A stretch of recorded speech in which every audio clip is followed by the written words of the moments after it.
All right, so the Prop 50 maps accordingly increased the number of districts in which Latinos are favored to win the election or win their preference in the election from 14 to 16 of California's 52 congressional districts. When states racially gerrymander their voting districts, the Supreme Court has permitted a limited exception to the Constitution. That exception requires, among other things, that the favored voters are a minority whose preferred candidates cannot get elected because of the votes of another majority race. Due to California's marvelous diversity, of which we are all proud, Hispanics make up the most voters in the state. There is no majority race in California more than Hispanics. Hispanics have had fantastic success in electing candidates of their choice. Accordingly, California cannot meet this exception. The exception also requires not that we come up with some kind of after-the-fact rationalization for the maps, but that in fact the legislature considered the evidence and the analysis that required racial gerrymandering to avoid violating people's civil rights. The record we have establishes that before the maps were voted upon and after, analyses were conducted that concluded that there was no voting rights problem in California's prior maps for the legislature to remedy.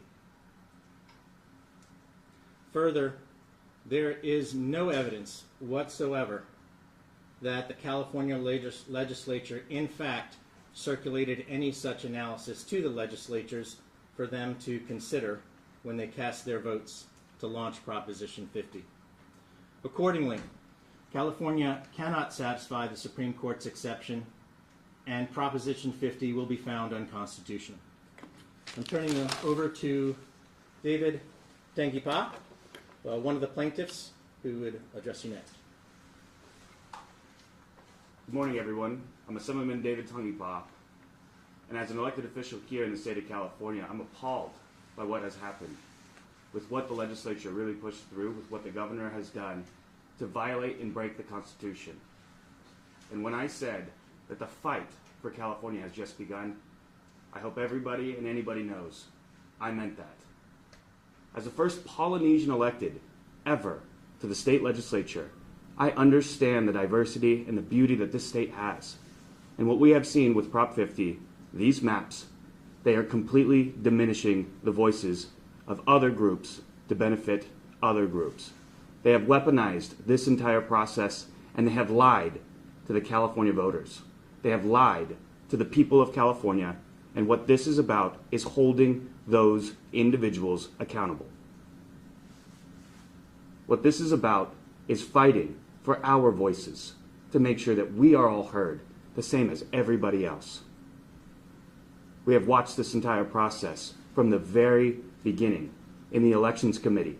Nothing was given to us to define why they are doing this. Nothing was given to us to make sure that they were following the Constitution. Nothing. Lies after lies after lies. You can go back and listen to them yourself. The other members stated that they voted on this without even reading it. How can they say they were protecting our voices? The chair of the Elections Committee didn't even know that the maps had changed while we were voting on them. How can they say they were protecting our voices? This whole process was a sham. And with this lawsuit, we will make sure that we will expose it and we will hold those accountable. That is what this is about. Thank you. And now a word from Corrin Rankin, the chair of the California Republican Party. Thank you. Good morning, everyone. My name is Corrin Rankin. I'm the chair of the California Republican Party. And on behalf of the California Republican Party and its board of directors, we're proud to have signed on to this lawsuit.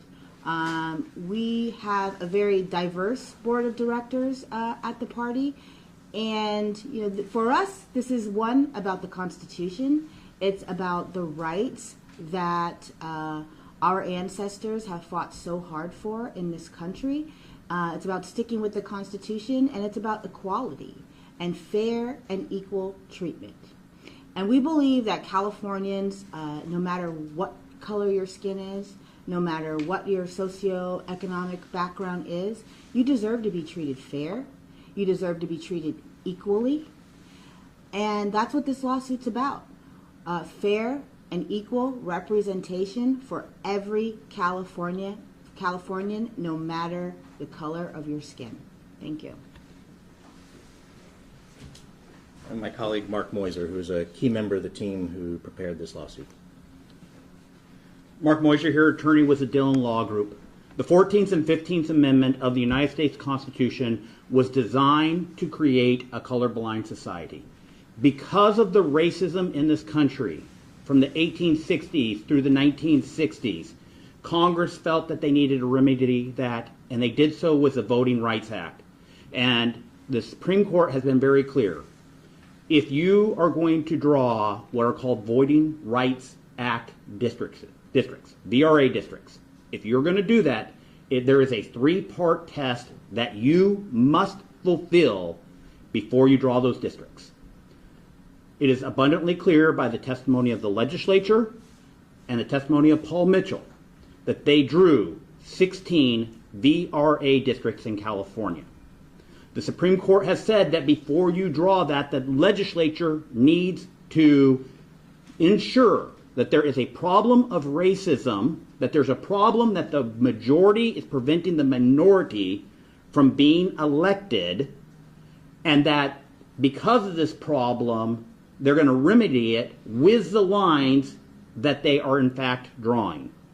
As you heard from Assemblymen, they never received that analysis. The legislature never debated or discussed whether there was a past problem, whether they met the Jingles three-part test.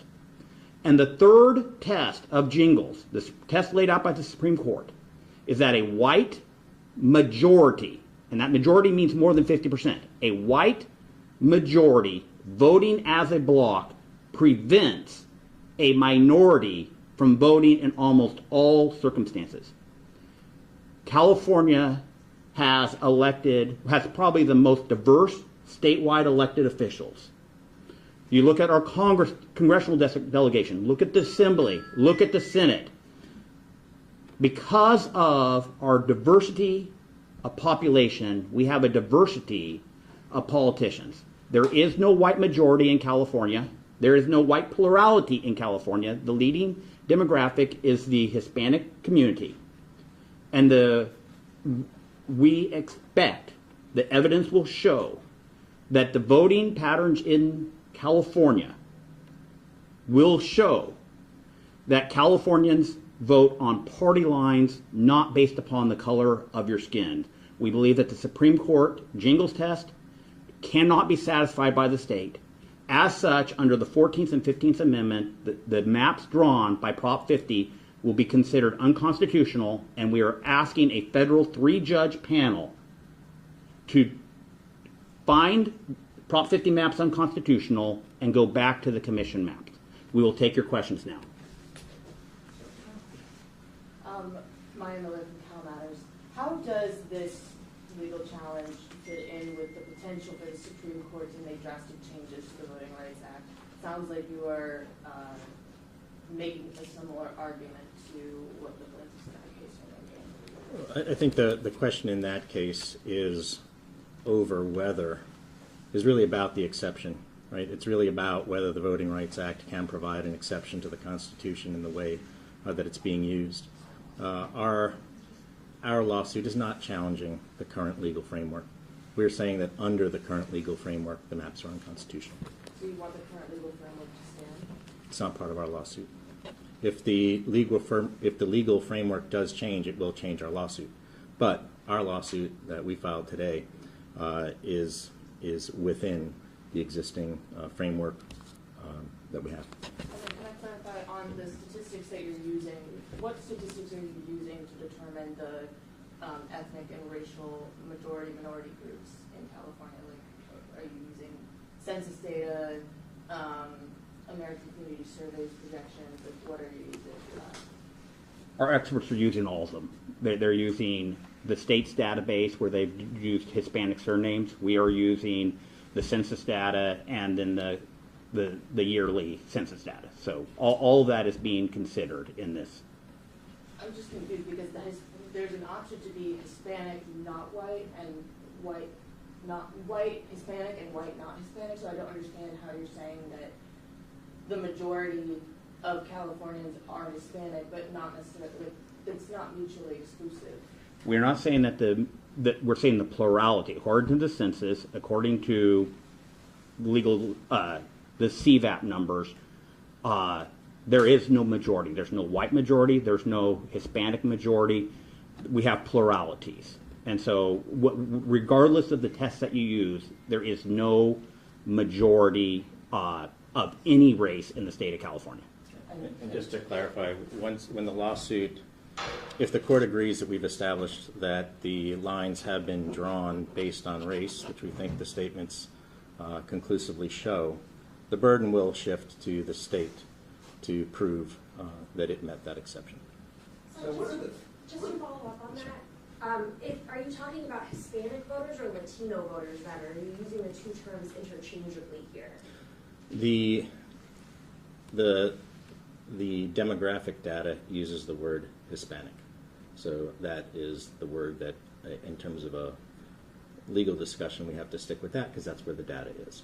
The political rhetoric that you've heard from the legislature uses the word Latino, but the data is the word Hispanic. That's why we're using that term. So how does this actually play out? If the judges say this thing's unconstitutional, we just end up with the maps that we already have on the election, and what are we looking at in terms of timing on all of this? So we're asking for an injunction. So over the next couple weeks, the 3-judge panel will hear evidence of whether they're going to enter an injunction to prevent the Prop 50 maps from going into effect.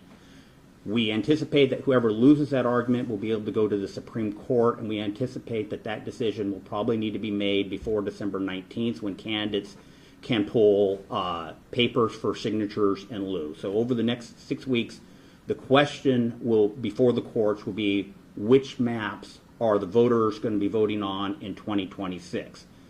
After the initial TRO preliminary injunction phase is over, we'll move into the discovery, depositions, and all that, and we would anticipate sometime next year actually hearing the merits of this matter. So if this does get appealed to the Supreme Court, do you think at that point it would then intersect with the Louisiana case, or how much does this lawsuit today hinge on that Louisiana case that's before the Supreme Court? Again, the Louisiana court, or the Louisiana versus Callais decision is about, if you read what the Supreme Court asked in their brief, whether the Voting Rights Act itself is constitutional. Our case is under the current Supreme Court precedents that is in effect as of the date that the legislature adopted and the people of California adopted Prop 50. As of the date that that happened, under the test set forth by the Supreme Court, the state of California has failed that test, and these maps are unconstitutional under the current maps. If the VRA is deemed unconstitutional, then our case still is able to proceed because the state of California would have violated under the old test or the new test. But based upon what is the law of the land today, Callais will have little impact on what we have argued. And then also the Citizens Commission that made the prior maps, they also considered race in drawing their districts. They drew Voting Rights Act districts. So why does the passage of Prop 50 have any bearing? Why wouldn't you have sued 5 years ago when they went, 4 years ago when they made those maps that did take race into consideration, just like these maps did. Well, I can give you a very clear example of that. I represent a non-VRA district, and because of these maps, I now live in a VRA district. How can that justification make sense? How can that justification make sense? They have moved the lines where I now live in a congressional VRA district, but I represent a non-VRA district. That has changed the entire process to where there was no justification. We have been able to watch what the Citizens Redistricting Commission in committee was doing the entire time. But in 4 days, they did not do any of that. There was no legal justification to it. And that is why we are challenging these maps, because it doesn't make sense. Because individuals like myself, who represent a different district, now live in a VRA district. That is what these maps have done. That's what's been forced. It has diminished the voices of a lot of people across the state of California. And we're going to push back on that. And just to be clear, we're challenging what the legislature did a couple of months ago. If they violated the Constitution, they violated the Constitution. If they didn't, they didn't. Whether or not the commission did or not 4 years ago is not part of our case. I think what Laura And the was maps have asking- changed. But yeah, how is what the drawing of these maps in taking race into consideration? How is that more problematic than the way the prior maps were drawn, which also took race into consideration? What's the difference? Why is there a lawsuit now, but there wasn't a lawsuit then? Well, those are different questions, but look, I'm not challenging what the commission did. I'm not examining everything the commission did, so I don't know if the commission did it right or not. Can I ask, are you objecting to the fact that these maps were drawn so quickly that there was not enough time to do any sort of justification, that there was an issue with a majority or a certain group overpowering another ethnic group's vote? It's exactly the opposite. They did the analysis, and the analysis concluded that there was no problem, and they still drew the maps.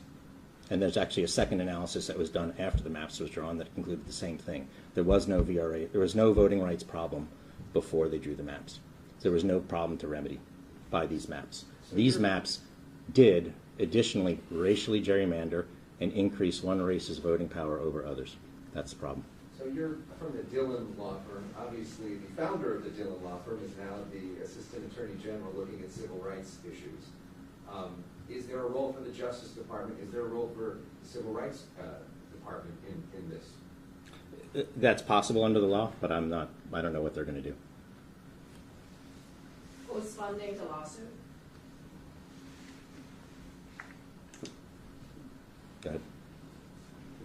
The National Republican Central Committee NRCC has been funding this. Congressional committee. Sorry. Congressional. National Republican Congressional Committee.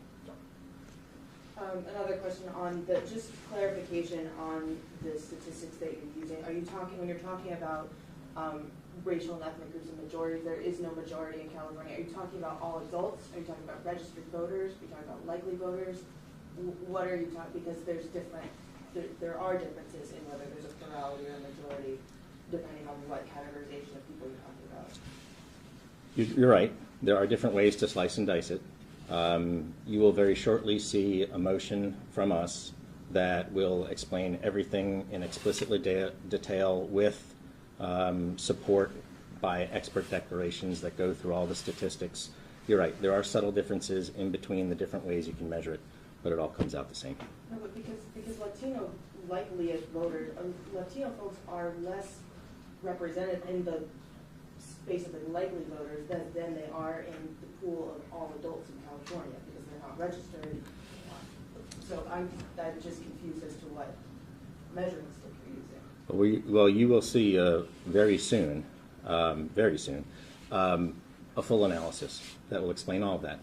However, to your central question, I think what you're raising is, well, what if Latinos are registered to vote and they're in great numbers, but they don't vote? That's not part of this analysis. The question that the Supreme Court is asking in order to determine whether or not the Constitution is violated is not whether or not people choose to vote. The question is a racial majority voting as a bloc to prevent them from electing the candidates of their choice. It's a different test than whether or not they choose to vote or they are voting. Since the Supreme Court has said that basically that federal courts can't hear challenges on partisan gerrymandering, and the people who led this process through Prop 50 made it clear through and through that it was a partisan power play. It was meant to elect more Democrats.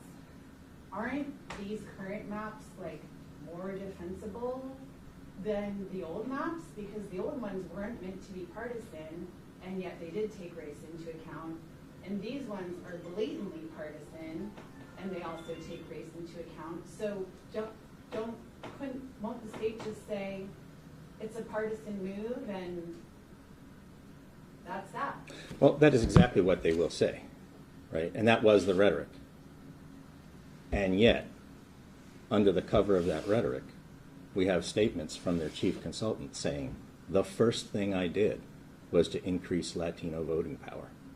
The maps, in fact, increase the number of districts in which the government has decided that Latinos should get their choice of elected official from 14 to 16. So it's true, you're right. There was a lot of rhetoric and maybe even an effect. But within that, we have clear statements that establish that there was racial gerrymandering going on nonetheless. They're not exclusive. I'm curious how this all fits into the national conversation, you might say. And I know that last time, months ago, when there was a press conference, I asked whether or not there were local legislators that were putting pressure or maybe even kind of using the same standard that they're using for they were arguments previously on the Texas legislators and President Trump. Has that developed since last we spoke? Has anyone been putting pressure on Texas to kind of step this whole grand national fight back a bit? I guess is kind of my question. I have no idea. I'm just a lawyer. I'm just a lawyer for these plaintiffs in this lawsuit in California. I have no idea what other people are doing vis-a-vis Texas.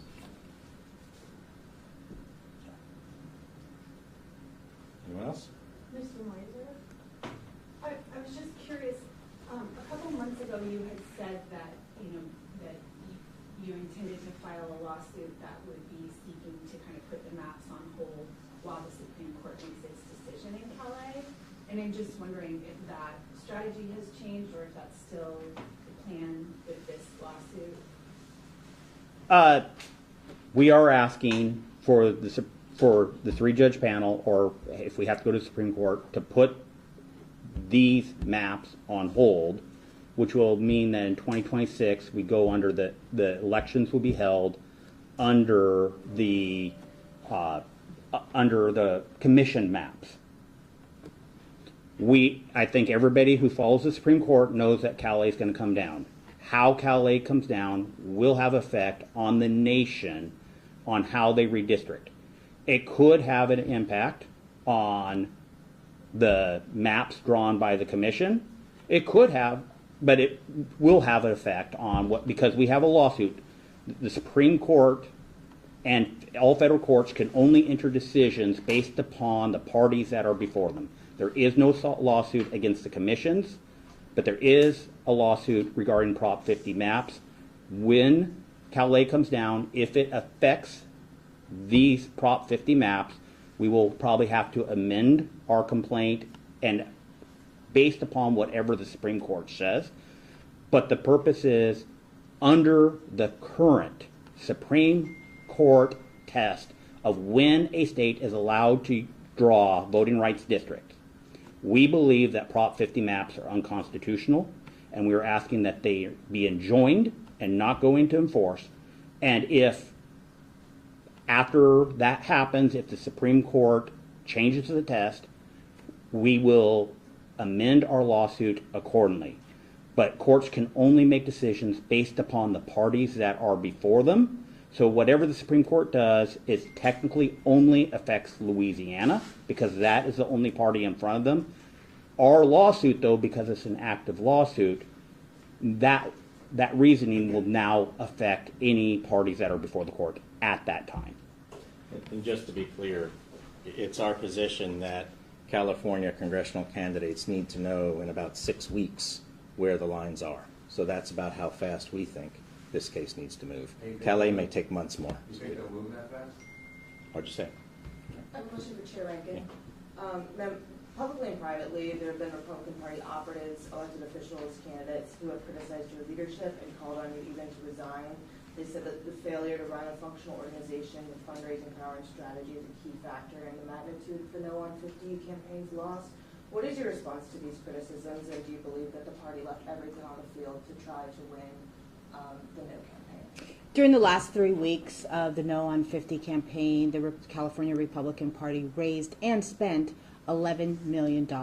And we left it all on the field. We did a robust mail program. You know, our job is to message to Republicans and make sure that Republicans are turning out. We've sent about 10 mailers. We've spent millions on digital ads, on YouTube ads, text messaging campaign. We left it all on the field, and you know, we were the last man standing. You know, to get Republicans.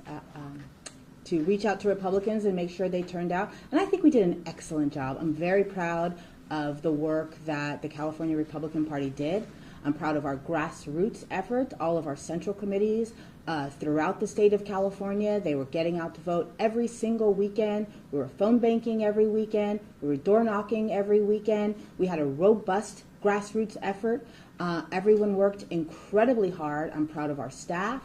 I'm proud of our central committees, and I think we did an incredible job. We worked as a team, and we are 100% united. Thank you. Just to follow up on the mailers, though, there's been some criticism about people who have voted weeks ago who received get out the vote mailers the week of Election Day, and that is, you know, shows some not exactly savvy culling of the list of who has already voted and who has not. Do you have any response to those criticisms? You know, we will perform an after action. I believe that with this rushed special election, I believe we did, again, an incredible job of making sure that we reached out to Republicans. Thank you. Last question. This is for the party chairwoman. Newsom challenged Colorado, Illinois, New York, Maryland, Virginia last night to responding times. You know, I'm wondering if you can speak to how the state GOP is going to, message in the next year, knowing that similar. Yeah, we just stay focused on California. I was elected as the California Republican Party chairwoman. I'm born and raised in California. My family left segregated South Louisiana to move to California so that my parents could have a better opportunity for their children. I'm not concerned with what other states are doing. My job is to worry about California. Well, let's think about it from this sense, too. Newsom is calling on Maryland, Colorado, and everybody else, and we're calling on Newsom to focus on California. Mm-hmm. That's what this lawsuit's about. The issues that we have here in California. We're pointing at other states, Texas, everyone else. Let's react. Well, it used to be, and I said this on the floor, as California goes the nation. But right now it looks like as Texas goes California, and we have fallen behind. We have fallen behind. And the governor should be worried about the issues in this state. The governor should be focused on the issues in this state. And if he has presidential aspirations and he wants to tell Colorado, he wants to tell all these other places, you should get in the fight, well, I'm looking to fight for the people who can't afford their groceries here in the state that grows the world's food. I'm here fighting for the people who can't afford their utility cost when we have the most abundant natural resources in the world because the governor won't take action and focus on Californians. So until he gets his act right, until he stops focusing on the other states, and until we look in the mirror and we say it's California's fault, it's going to take California to really save us in our state, that's what we're focused on. We've got to talk about California. I don't care what Texas is doing. I don't care what Colorado is doing. As a representative of the state of California, I care about Californians because we're starving, we're hungry. It is too hard to live in the 5th largest economy in the world, and that is because of leadership in this state. It's not the federal administration's fault. It's not anybody else's fault. It's this state's fault. And it's only going to take us to fix it when we prioritize Californians. That's what we're going to do. Thank you for being here. Thank you very much.